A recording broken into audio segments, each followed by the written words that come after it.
Hello বন্ধুরা, আজ তো রবিবার, কিন্তু আমরা যে প্রতিদিন যাতায়াত করি তখন যদি কোনো একদিন ট্রেনের ড্রাইভার ওই গরমে মাথা ঘুরিয়ে উল্টিয়ে পড়ে যায় নিচে, তখন আমাদের কি করা উচিত? এই কথা শুনে তোমরাও নিশ্চয়ই আমার মতনই হাসছো। আমাকেও কেউ এই কোশ্চেনটাই করেছিল। আমি তখন হো হো করে খুব হেসেছিলাম, আর তাকে বলেছিলাম, তুমি কি পাগল নাকি? তোমার মাথায় কি কিছুই বুদ্ধি নেই?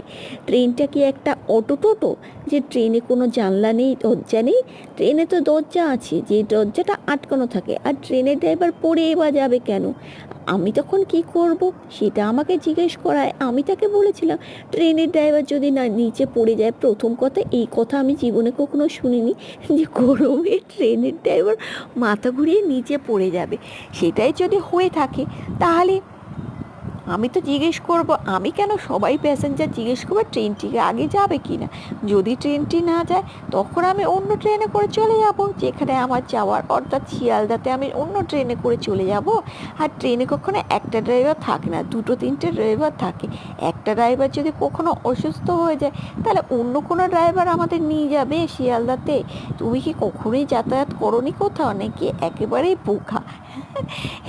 কিন্তু পরবর্তীতে আমি যখন মাঝরাতে হঠাৎ ঘুম ভাঙার পরে এই কথাটা ব্রেনে চলে এসেছিলো, তখন বুঝতে পেরেছিলাম যে এই কথার মানে কতখানি গুরুত্বপূর্ণ।